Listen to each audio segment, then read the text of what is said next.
Hey, hey guys, welcome to the triumphant return of Nick and Lars Have Notes. Yeah, it's been a while. We're here in sunny LA at the Landmark Theater in, I don't know where we are. Pico. It's on Pico. Pico Street.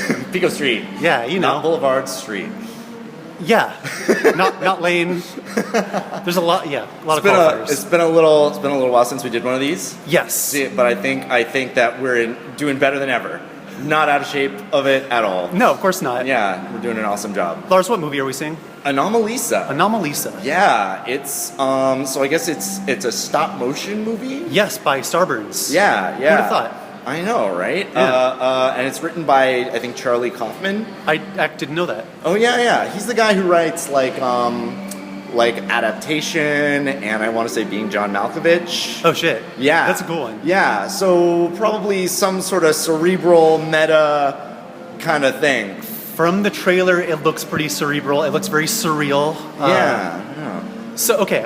What are your predictions? And I'll say my predictions. I mean, I think I'll like it. I think I usually like this guy's stuff. They're usually weird, and I appreciate that kind of deviation from the norm.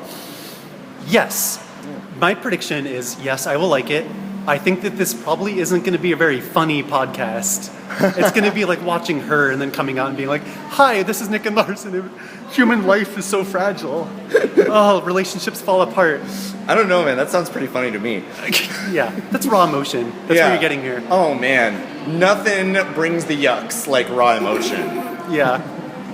I'm always laughing and in mockery of people with feelings. Yeah, but it's going to be us this time. I know, right? We're going to be crying. Even funnier.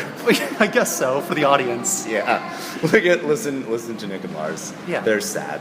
Yeah. I wonder if we're going to have notes on this one. I wonder if there's going to be anything to critique. It's going to be wild, man, because this is going to be, normally we're seeing kids movies that happen to be animated. This is like an R-rated adult drama that happens to be animated. Yes. Still an hour and a half, as we discovered. So it'll be a short one, but I think it'll be emotionally powerful. Within that hour and a half, we are going to have to come up with and evaluate the strengths and weaknesses of this movie, and then come out and hash them all out and be done before we have to pay for parking. Yeah, that's an important time limit that will make this podcast very dynamic. Yeah. Very interesting to listen to. Cap it at 45 minutes, basically. This is real life, people. Yeah. But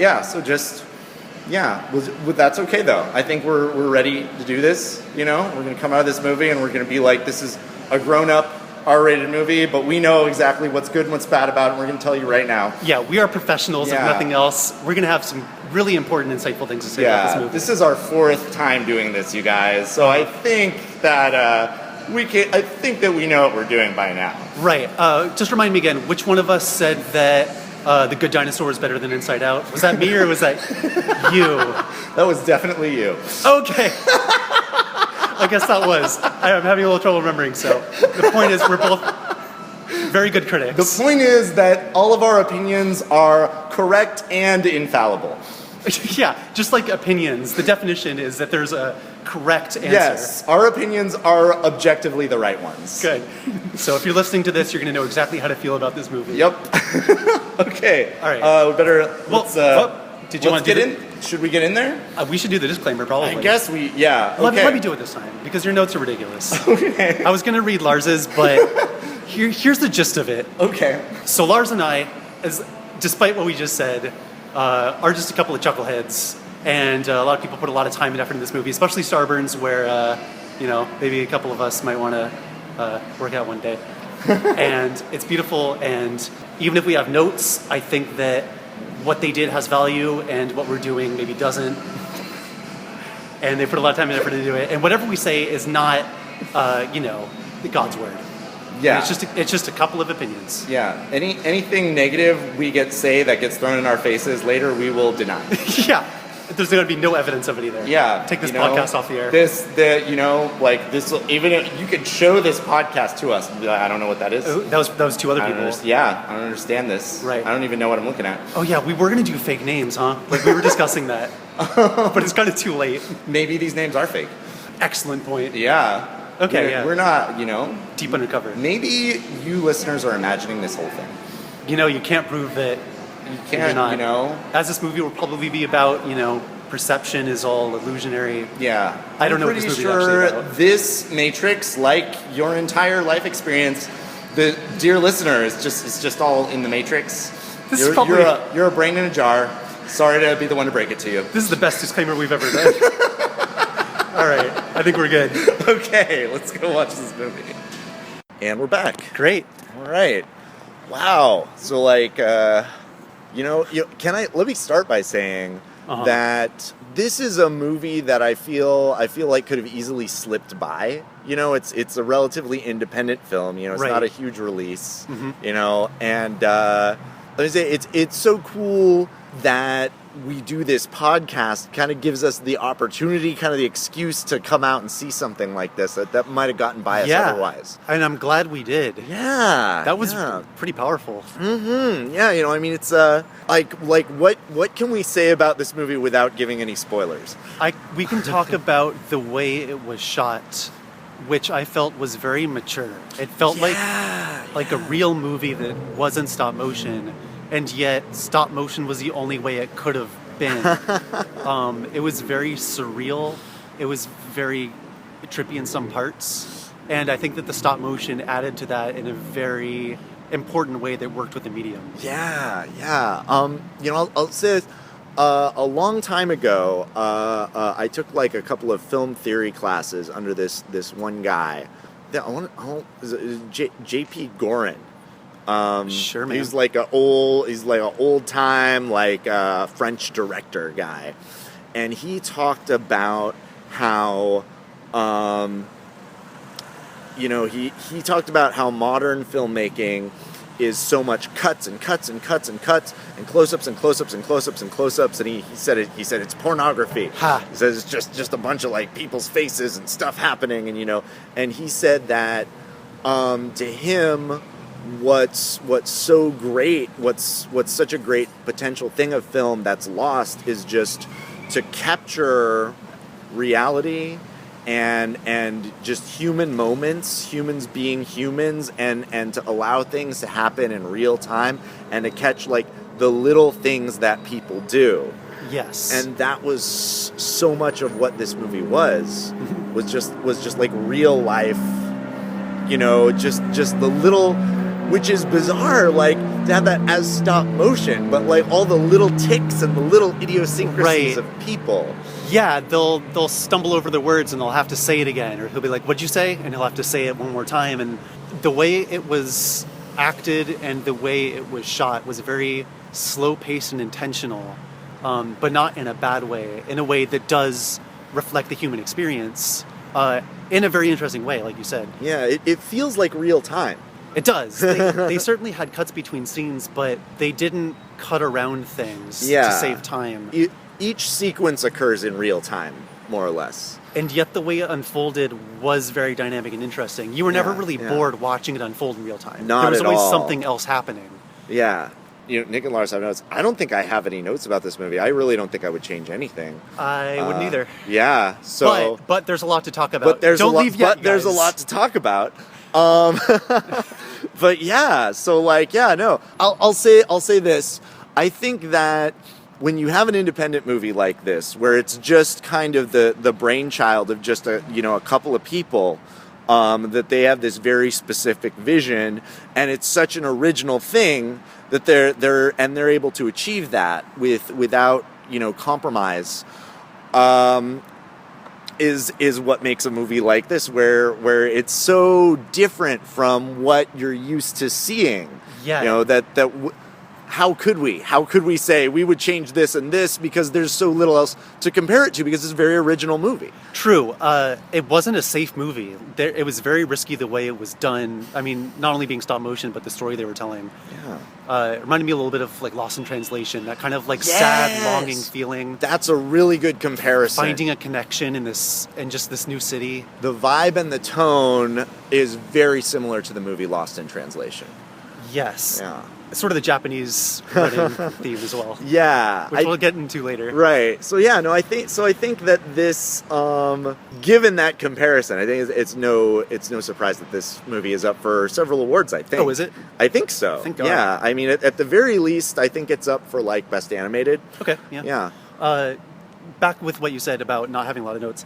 Everything in it was effective. I thought the soundtrack was really interesting in making the scenes work. The whole movie is very intentional. Yeah, absolutely. Yeah. And it shifts between charming and wild, like super weird and awkward. Yeah. And shifts between them back and forth in ways that kind of keep you on your toes. You're not expecting where the scene is going to go at any time. Yeah. And everything is working towards that cohesively, I guess is the word. The soundtrack, the way the camera is slowly pushing in or it's pulling out, it's very subtle, but all of it comes together. Before we dive into spoilers, I want to say, like, you know, other times I feel like in our other reviews I've been kind of flippant about spoilers, where I've been like, yeah, spoilers, who cares? I feel like for this one, like, if you continue to listen to this podcast and hear us say all the spoilers, I think you might actually genuinely ruin the movie going experience for yourself. Go ahead and see it first. Yeah, I'd say... We can talk about Good Dinosaur, and, you know, it comes out of an egg. And this is, I feel like, an important enough movie that you should experience it. Yeah. And the spoilers, like, honestly, anything we say here is really... Because the movie, there's sort of a series of small revelations that build to the effect of the movie. So, that you need to experience with the pacing that they intended, instead of us jumping around to little moments like what's going to happen when we look at the notes. Yeah. So I'd say, like, So right here, pause it. Pause it. Go see the movie. Come back. Yeah. All right. Okay. So 3, 2, 1. Spoilers! Oh, Pew, pew, pew, pew, pew. Oh my gosh. Okay, so you guys, holy crap. So, like, okay, so let me say this. You're very excited. Let me just say, like, my own experience in this movie. Sure. So it starts out, they're on the plane, and there's all these voices, and they're all really like the same voice. Oh. And I'm just kind of like, huh. I'm like, maybe this is the main character, and this is just a million moments of his life that are playing over each other. And then he's like in the plane, and he's kind of talking to the guy next to him, and I'm like, oh, okay, no, that's not his voice. It must have been somebody else just being really chattery on the plane. Then he's like in the taxi, and the guy kind of has an accent, so I still don't put it together. Then he gets to the hotel, and I start noticing, like, okay, like... if I could go back really quick. Yeah, When he's on the plane, he's reading the letter from a woman. Right. And it's a man's voice. It's a man's voice. And you could think, oh, maybe he's just saying, like, reading it by his own I thought voice. it was his inner monologue. Yeah. Exactly. Yeah. So there's still, like, plausible deniability. Right. Continues. Right. Yeah. So then I noticed that, also I noticed in the airport, or no, when he's talking to the guy next to him, so in stop motion animation, and this is the way that Studio Leica does it as well, they've got the 3D printed, basically eyes and up, sort of eyebrows and forehead piece, and then they've got the eyes and down, like nose and mouth piece. Yes. And lower eyelids. And in Studio Leica films, for example, they airbrush out the seams. Yeah. And so I noticed the seams on the guy next to him's face. Some of them were aggressively obvious. Yeah. The main character, you could kind of, some scenes it didn't look that weird, but... Yeah, they were more careful about it and maybe did some actual airbrushing on the main character's face more. Yes. Whereas everybody else, you could see the seams in, like, the top and bottom halves of their faces, like along the edges of their eyes. And everything is very intentional. They did that to create this sort of soulless automaton themes that they get into later more obviously. Yeah, and at first I thought they were just saving money. First I thought, hey, this is an independent feature and stop motion is really expensive, and they're making a choice to cut that corner, and that's fine. Because it's obviously not doing it on accident. Which is what I continued to think when he gets to the hotel, he checks in, and I'm kind of like, the voice of the guy checking him in seems like the same voice of the bellhop. And they both kind of talk the same. And they would kind of talk the same, and they had kind of similar faces, and I was like, okay, so maybe they saved money, like, by having, like, one guy, like, the same guy do a lot of the voices. Right. And then like, when he meets up with his old flame... Yep. Then it's the same voice again. And you're Yeah. like, okay, everybody in this movie, but this guy has the same voice. Uh-huh. And then she's talking to him about like 10, 11 years ago. What the hell happened, Michael? And he's saying, did you change? Did I change? Did something change? And so then I'm watching it and I'm thinking, does this guy have some sort of brain tumor where like it makes all voices sound the same to him? It's schizophrenia, right? That's what it is? It could be schizophrenia. I know that there's a condition called face blindness, right? Where you know how human beings, like, you look at a freaking light socket and you're like, oh, 2 eyes and a mouth. You know, there's this wiring in the human brain that is part of why animation works so well. Is that we're really raring to, project human qualities onto anything that could remotely look like a face. Correct. So, and the thing is, we're born with that. Like, babies, open their eyes for the first time and they see a human being and they see a face and they understand by instinct facial expressions and emotions and they get it. Yes. And, basically people with face blindness, through, I don't know whether it's through potentially like injury or some sort of brain damage or for whatever other causes, that doesn't happen for them. To the point where, like, you know how you look at a dolphin and you look at another dolphin and you don't know the difference? It's the same dolphin. That's what people are like to them. So they have to, like, learn who the people in their lives are by outfits and hair color, facial hair. Like, they have to remember and learn by rote and, like, deduce in each new instance, who am I talking to? Even if it's their wife or someone that they've known for a long time. Yeah. Although in that condition, I think they can tell the difference between voices. Yes. At the least. Well, I'm not totally sure, but yeah. So I mean, that occurred to me. Like, did this guy develop some kind of face blindness, but also some sort of neurological condition where everyone sounds the same to him as well? Right. Well, whatever it is, the running theme was identity. Yeah. And everyone kind of being samey, which then made Lisa the standout one immediately. Yeah, because... And we wonder why initially. Right. But we just know that she is special.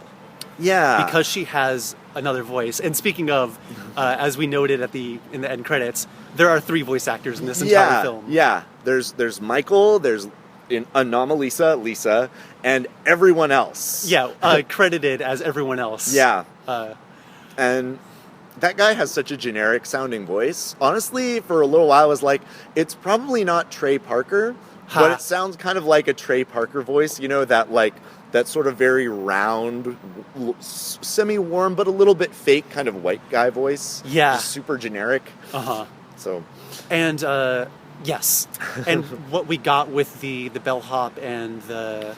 Yeah, you realize even the women in the movie are all this guy's voice. Yes. It's not just that letter, it's like Lisa's friend and the waitress. Every single person. Right. And they all have the same face. Yeah, it's true. Kind of different hair put over it. Yeah. Which is an interesting choice. Uh-huh. So another thing that we find a running theme of is trying to make a connection with someone. Yeah.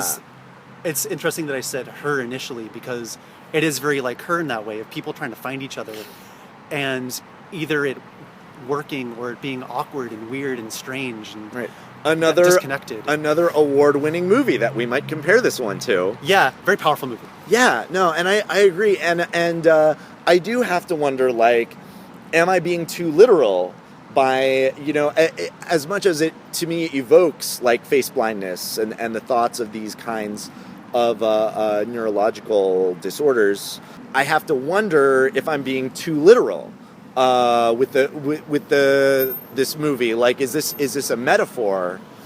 Is it for finding someone that you think is special? But yeah, because it seems like this guy is kind of maybe that all of that is just metaphorical. I think that's probably more accurate. Yeah, like the movie is presenting us from this guy's view, this guy is so burnt out on the human race. Yes. He's so bummed out by everyone around him. He personally, everybody's like, oh, you're so smart. And maybe he just thinks he is smart and everybody else is dumb or something. He reminds me of One Punch Man. Right. He's trying to find his place in the world. This sort of feeling burnt out, struggle for meaning. Yeah. Yeah. But he's to him, everybody looks the same, everybody sounds the same, everybody's dull, everybody's uninteresting, everybody's seen them before. And so the movie presents that to us in a literal way so we can feel that. And it's funny because it's like if it were not presented in that way, you might look at this guy and see what he's going through and say, get over yourself, man. Yeah. But by putting us in his shoes and showing us this world, it makes us feel his desperation. Yes. To connect to other people and to find something meaningful in that. And I think a better comparison than One Punch Man would be Don Draper, if you've watched any Mad Men. I've only seen a few episodes. Without saying too much, Don Draper is a complex man who is very intelligent. He's always the smartest person in the room. And yet he's trying to find himself. He's trying to find what makes him happy and connect with people in a way that he isn't really able to. He's kind of broken. Yeah, which definitely describes this guy, Michael Stone, main character of Anomalisa. Okay. Should we talk about Lisa at all? She's another broken person. She is. She's really, and I guess they don't spend a lot of time on it, and you don't even notice it at first, but she does have some kind of scarring on the side of her face, and she wears her bangs in a way to hide it. Yeah. And it's, you would say almost like, I wonder if that is something that helps her stand out, except that doesn't even make sense because part of her. Because he hears her voice first. Yes. He hears her before he sees her, and she has a different voice. And let me say, okay, another thing that happened. In the beginning, he's like listening to that opera. Yes. And it's being poorly sung by that guy who does that thing, and he's not an opera singer. And I was like listening to that, and I was like, at first I thought, is that another way where they're cutting corners, saving money? Because licensing on music is half as much if you perform it yourself. I didn't even think about Although that opera, if it's an opera, might be so old that it's in the public domain. But it all works towards the story and what it's all about. And the thing is, like, which makes it, so maybe it is literal. Because he hears that opera and he hears it as that samey voice, even though he likes the song. Well, you could make the same argument that it's metaphorical. Because that's just the way he perceives things. Yeah. But I mean, he asks her to sing. Right. He asks her to sing. And he mentions her voice many times and how beautiful it is. Yeah. And we as the audience hear that. Yeah. And like her singing, girls just want to have fun.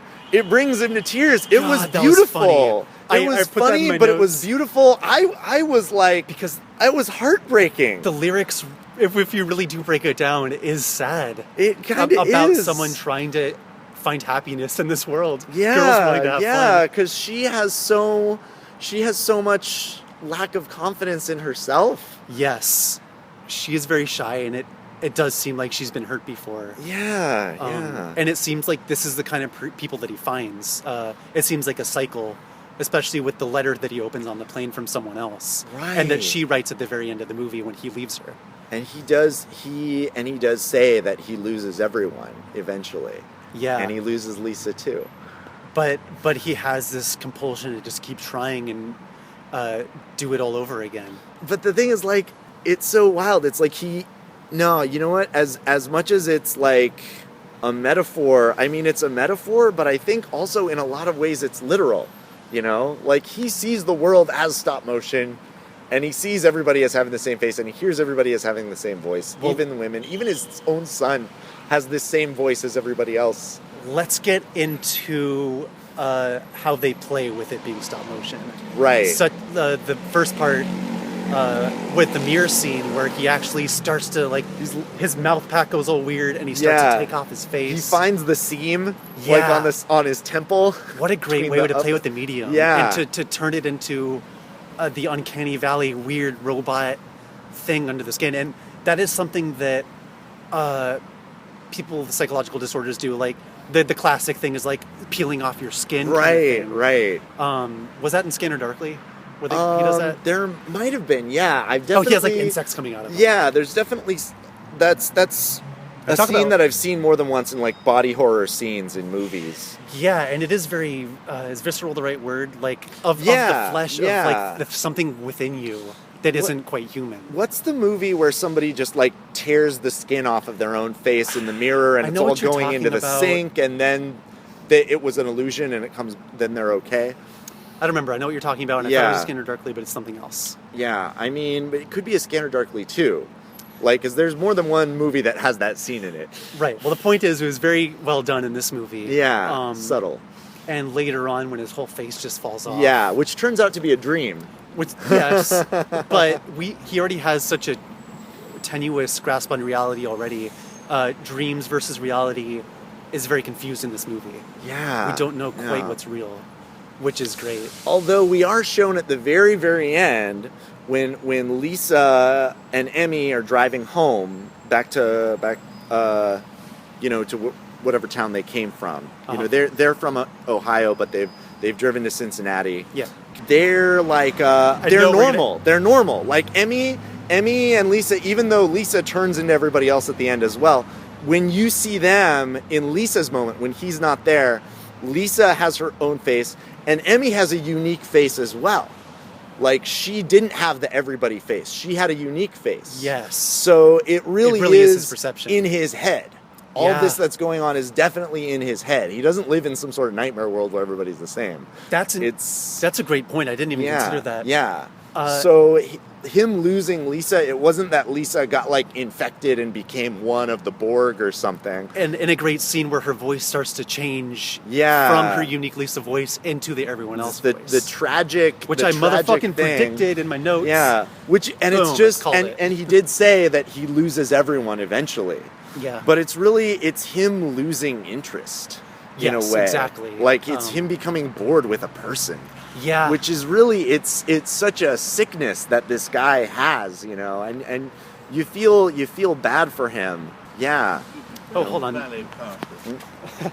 I'm sorry, I interrupted you. It's all good, man. Okay. Valet parking. It's I'm supposed not to be around here, with a... totally sure. Yeah, I don't know. I'm sorry. Yeah. We're not really from around. Okay, we just got This is real life, you guys. Yeah, we get interrupted by lost people. Yeah. He didn't know we were important podcastmen. Yes, and we don't know where the valet parking is. No. If we did, we would have told him, but we actually don't know. Yeah. Okay, where were we? It's not that it's not that she lost her identity. It's just that he lost interest. Yeah, and it's that cycle that he keeps going with. Yeah, but it's tragic to him. Yeah, like sand going through his fingers. He's trying to hold on to it. Yeah, but he wants to run away with her. He's like pathologically disinterested in the people around him, and he wishes he wasn't, but he is, and it's like a mental illness for him. But it's so human to keep trying. Did you notice when he's losing her, he's doing all these little things like nitpicking her? Don't click your fork on your teeth. Don't talk with your mouth open. Yep. Don't he's just like suddenly he turns into this thing where it's just like you're not the vision that I thought you were. I thought I could control everything. He's a control freak. But I guess when they become individuals, that's when you lose interest. Kind of, yeah, or like. I don't know. Yeah, I don't know what's wrong with this guy exactly, but it's definitely his problem, Yeah. It's tragic. It's tragic. This guy is miserable because of something wrong with his own head, and it's tragic. Mm-hmm. He's the one doing it, but it's still tragic. Yeah. Let's talk about the sex scene. Oh man, I haven't seen puppet sex like that since Team America World Police. But it was something where the camera didn't cut away. It just let us watch the entire thing. Yeah. For better or for worse. Uh-huh. Much like her in that way. Right. Yeah. Actually, you know what? Her is, again, a really good comparison because they didn't, like, over-eroticize this sex scene. It didn't feel like pornography. And it was very awkward and real. Like, she hit her head on the backboard. Yeah, She's like, oops, you're on my hair kind of thing. Again, very human, very much, like, in real time. But then kind of beautiful, kind of uncomfortable. Yeah, And I'd like to imagine, like, the Rick and Morty animators doing their own thing. Like, what are you guys working on over there? We're making cartoons. Oh, us, we're just, like, we're simulating oral sex with the two puppets. That's what we're doing for the next week. Awkward sex scene. Maybe it's the fact that her voice is so idiosyncratic. You know, she's got a lot of... There's a vulnerability. There's a vulnerability to all the performances in this movie. Yeah. And maybe what makes her shine through versus everybody else is her vulnerability, which is maybe why he tends to seek out what seems to be sort of a pattern of seeking out somewhat broken women. Yes. Women who have a kind of a lack of confidence that makes them vulnerable and raw. And willing to go along with his madness. Yeah.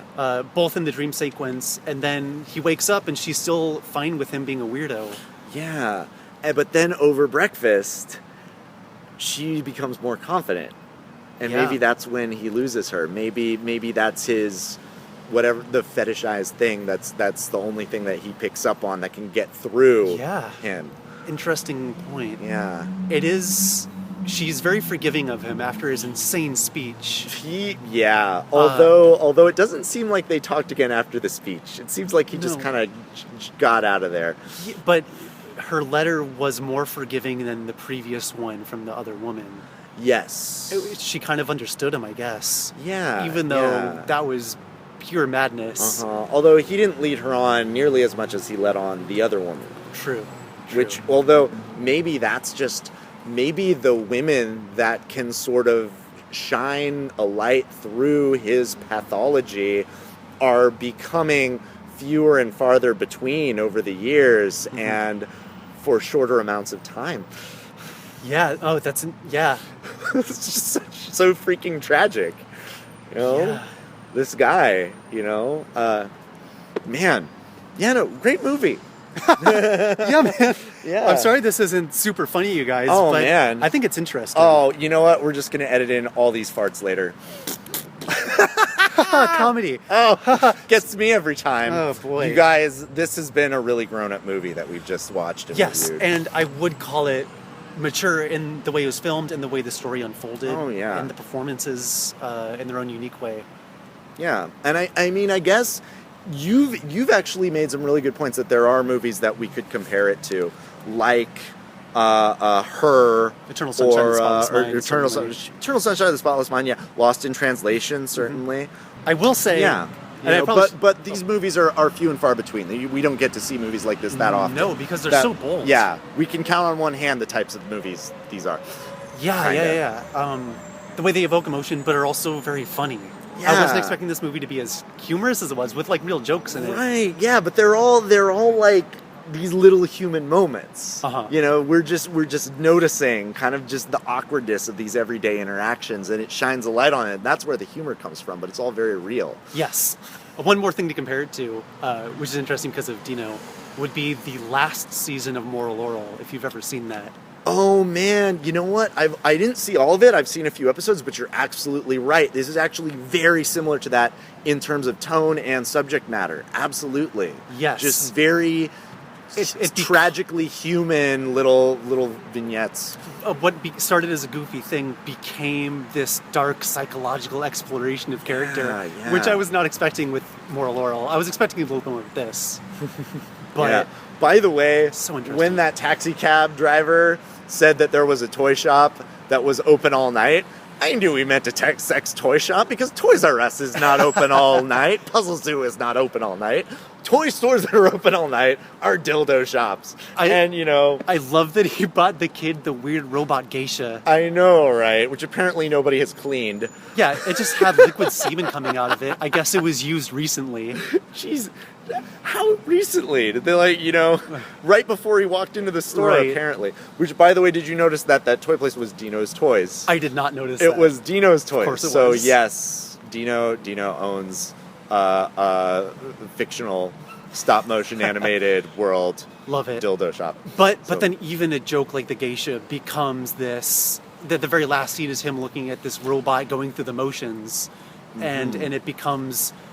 Is every person like this? Like, what does it mean to be human? Are we all robots? What I noticed was that the robot actually the same had also. a human voice, a female human Whoa! voice. I didn't think about that. I didn't either, and I wonder whether that was intentional or not. course it was. Because all other music to him sounds like the same voice, which is one other reason that it was such a treat for him, for Lisa to sing for him, because he got to hear a different voice than that one voice that he hears. But it was weird because I felt like he didn't react to it. No, Yeah. He was probably, I would predict, so raw from that last experience. He Yeah. just can't cope with it. Or maybe just the fact that it's in another language and he can't understand it. That disconnect again. Maybe So I don't know. I don't know how important it was that was a real human voice. Another distinction would be when he's listening to Lisa and watching her talk, he stares at her mouth. Yeah. Again, when she's chewing and trying to talk, when he's disenchanted with her again. Right. And the geisha doesn't really have a mouth that talks. Because they had only been eating. Or no, they had only been drinking the night before. Yeah. When she's eating, he's having all these problems with her eating. I don't know. It all fits together. I don't know. Anyway, what are your notes? Let's get through your notes. I don't have anything else. I kind of was already doing all of that. I mean, I'm sure we touched on a lot of the things that you wrote down. Anything that you wrote down that we have not touched on yet. This is a good place, by the way, because we're under this street light. Yeah, I can So actually you read can my you notes. can read your notes. We're doing this at night. Yeah, that's right. I just wrote down, it's January, guys. I wrote down, I wonder how far the sex scene is going to go. And then later, pretty far. Pretty much all the way. You Uh-huh. know. It didn't take that long. They didn't Wasn't shy no away marathon. from nudity. No. Well, it was an uncomfortable sex scene, but also as far as sex scenes go, it wasn't very long. Yeah. As far as actual having sex goes. Yeah. Although I mean, I've heard studies that sex doesn't last as long as we think it does. I guess not. I read articles online that have said that. They Yeah. give here is the average amount of sexual copulation time for different nations. What are you listening to? Oh, just a podcast about people talking about sex statistics. Yeah, I started it. You do get to see old man like stop motion old man wiener. Yep. By the way, Yeah, very because early this on is in a the film. grown up movie. Right. Ha ha wieners. But none of it was played up for laughs, really. No. But I'm playing it up for laughs right now in this moment, though. After the...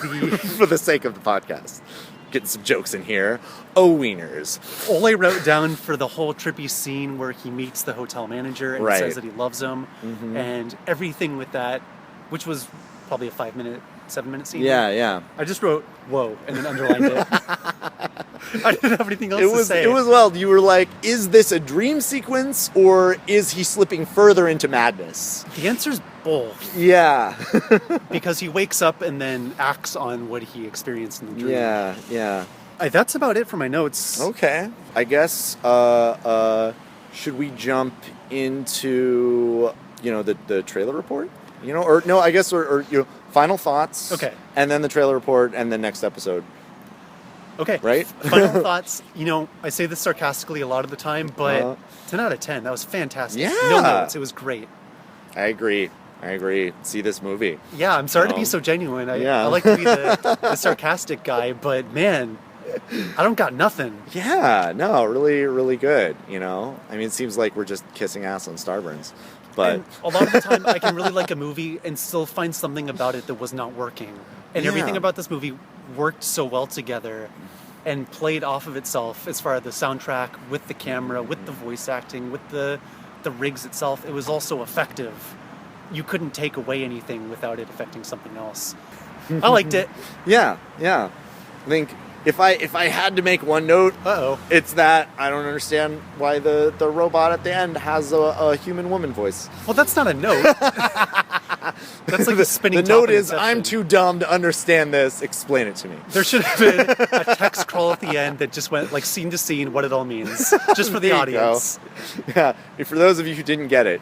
Yeah, here we go. I'll explain it for you. Yeah, but yeah, no, I don't know if it was just because it was a robot or if he had a reaction to that or not. Yeah, it was so intentional that I know that they did it on purpose. So it's up to us to interpret it. Yeah. But no, I agree. 10 out of 10. Everybody see this movie. Oh my gosh, it's like Please see this Listen movie. to all these good movies that we compared this movie to that are also good that you should see those as well, but see this one too. While it was visually stunning, I'm not going to call this a you need to see it in the theaters kind of movie. I suppose not. It was a treat to see it in the theater and all, but yeah, I mean, I guess it's not. You're not going to lose much of an effect, I suppose, if you end up getting around to it later on with like Netflix or Redbox or something. I wouldn't call it a date movie, but I feel like it's cool to see it with someone else because of the themes of connecting with someone. Right, yeah. Definitely do not take a first date here, because you come out of that and you'll be like, wow, so we just watched 90 minutes of people like failing to make human connections. And it's like, how did you like our first date? And it's like, Hey, do you want to have an uncomfortable sex scene with me? Yeah, there you go. It'll be super weird. Yeah. We'll just be thinking about stop motion puppets. Sing a song from the radio for me. Oh, I'm picturing it. Do not take a first date to this movie. No. God, no. I mean, probably better than taking a first date to The Breakup, which is something that I did, which I blame. No. I blame it, dude. Her idea. It was her. It was 100% her. I was like, I don't know about that movie, and she's like, no, I really want to see it. And we went and saw it, and we came out, and we were like, damn. Whoopsie. Yeah. We're like, man, no. But that movie, watching The Breakup, you will experience a breakup while you watch I it. haven't actually seen it. Oh my gosh, dude. It's just like, oh man, it's like I just experienced a breakup and I was single. Yeah. Jeez. A bad movie to see on a date night is the movie It Follows. Oh. Because it's like, hey, don't have sex or you will die. Did I see that movie with a girl and did nothing happen? Yeah, if you see it with someone, you're not getting laid that night. I think that might be information I could have used several months ago. Yeah. We should do a spin-off podcast that lists all the movies it's cool to bring a date to. Yeah, and also stuff that will not get you laid at all. Yeah. Quite the opposite. Yes. Yep. Oh, she changed her mind because that movie. Oops. It's a valuable service. At least an app. What if we did an app? We'll be rich. Okay, don't steal that, you guys. Okay, yeah, no stealing, guys. Yeah, trademark 2016. All right. Trailer report. Right? So we like the movie very much. Oh, God. Nick's trailer report. .com. Somebody told me, so they said, we really want a theme song for Nick's trailer report. So that's why I do that. Fans, write us a song. Put it in. Yeah, do that. And then we, I guess, we can edit it in. We edit this a little. Yeah, we can do that. No problem. Okay, trailers. The first thing that happened was another Michael Moore movie. Yeah. I forgot that he was a filmmaker, that he made movies. It's been a long time, right? It's been a while, yeah. Has it been like 15 years or something? When was Bowling for Columbine? Well, no. He did Sicko before that. And that was in the 2000s. Okay. I just forgot that. He did America a Love Story, or Capitalism a Love Story, in a little bit later. All right, when was that? I don't know, man. I don't know. It's been a while. It's definitely been a while. It has. What was it called? I forgot what Where it's to called. Invade Next. Where to Invade Next. Yeah. But really, the joke is that he's going to all these other countries that are like doing things better than us. Right, just like all of his other movies. Yeah. Not a lot of well, a lot of his movies is just like what we're doing wrong. This movie is what other countries are doing right. Yeah, that's true. They played the song "Don't Give a Damn About My Reputation," which I felt was a little on the nose, but Okay, fair. I like his movies. Yeah, I mean, I could see it. I don't know. It's funny. It's funny because like we watched this grown-up movie, and now we got all these grown-up trailers that we didn't see. Right. With the other ones, we were having like a problem where we're like, well, trailer report. We saw this one again. Yeah. Yeah. I think this is the first time. This is the first episode where we're doing a trailer report that does not include Secret Life of Pets. Yeah, or Zootopia. Right. We should watch that one next. When's that coming out? Pretty soon. Yeah, one of those for sure. Great. Coen Brothers film, Hail Caesar. Yeah. Looks pretty cool. Yeah, I wouldn't trust. The thing is, when a movie has too many like A-list actors in it, I don't trust it a lot of the time because I'm like, clearly they're just hoping that the names of the actors will save this movie. Case in point, that one with Johnny Depp and Angelina Jolie. The point is, there was a movie with Johnny Depp and Angelina Jolie, and I'm like, no movie with that much star power can be good. But yeah, but the fact that it's a Coen Brothers movie, of course it's going to be good. Then I trust it. Then I trust it because the reason they have that much star power is because it's a Coen Brothers movie. Everybody want to be in that. Everyone want to be on. Yeah. I didn't like Blood Simple, but otherwise I liked every Coen Brothers film. Which one? Blood Simple. It was their first film. Oh, I haven't seen that one. It was slow paced in a way that made me bored, unlike this film. Did they do Burn After Reading? Yep. I liked it, but like not as much as their other ones. Yeah. Was that George Clooney again? I liked his performance. I don't remember George Clooney. I remember Brad Pitt. Brad Pitt, thank you. Yeah. They all look the same to them me. handsome men. Yeah. Okay, there was Weird Mustache, the movie. Everybody Wants Some. Yeah, Everybody Wants Some. Yeah, okay. It was a movie 80s. with a bunch of weird mustaches in it. Yeah, because was it it's 80s? in the 80s. Did the 80s really have weird mustaches? I assume. That's more 70s, isn't it? I mean, probably more 70s, but probably there's some overlap. Fair enough. Weird mustaches and short shorts. Yeah, like guys wearing jersey shorts. Yeah. I guess they're playing baseball at some sort of baseball camp or baseball team or something, minor league baseball. Okay, well, I will excuse the shorts. Yeah. If it's baseball. Yeah, I don't know. Probably not something I'm going to see. No, also it wasn't funny. Yeah. I should mention that. I guess, it was trying to be funny, huh? Yeah, well, it played out like a sitcom that was a film. Right. Yeah. Not really my kind of thing. Knight of Cups? Knight of Cups. Oh my gosh, so what was that? It's Christian Bale going to all these like parties or raves or something, and it's like there's a strip club, there's women around. It looked like a bunch of lifestyle porn mixed with dramatic music. Is Knight of Cups, is that a tarot card reference? Isn't Cups one of the suits of tarot cards? I bet it is. I don't... It looked stylistically very interesting. It also looked like Rich People Problems. Yeah. So I don't know how much we're going to relate to it. It looked just like the kind of movie that I don't see. Yeah. It was a guy partying and then it's like, who am I? I didn't want to grow up to be like this. Yeah, partying! Oh, what is this? Oh, man. All these beautiful women and cocaine. Oh, my gosh. So difficult being rich. What's my search for meaning? Yeah. Oh, I'm so white. Yeah. Yeah. Filmically, it looked cool. Yeah. I'm not going to see it. Yeah, I'm definitely not going to see it. Yeah. It feels, there was no, I don't know anything about that movie. I watched the trailer and I know less than I did before. We know Christian Bale's in it. Yeah. This movie tries to razzle-dazzle you with the trailer and it's like, we're going to razzle-dazzle you because it's not about anything. Yeah.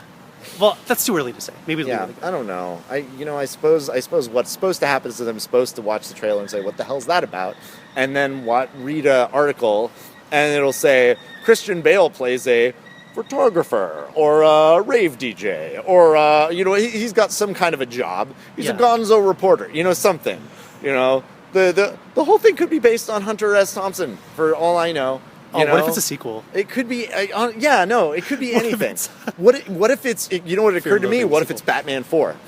What if this is what happens to Bruce Wayne after him and Catwoman go to that place in Europe? I would love if they just didn't mention it, except for every now and again there would be a flashback to like him being Batman, and then they just don't talk about it. That occurred to me. I was like, this trailer has given us so little information that this could literally be Batman 4. Who am I? It's Sean's parents being killed. Like, I used to be the Dark Knight, but now I'm Knight of Cups. Good line. All right, that's all there is to say about that. Yeah. See, we turned it around. We made it funny. Yeah. We got 3 or 4 jokes in this one. Yeah. It's pretty good. Farts, guys. Yeah, farts. Remember that? Yep. Farts are funny. That's it for me. Okay, cool. So I guess next time will be Zootopia or maybe Secret Life of Pets, Yeah.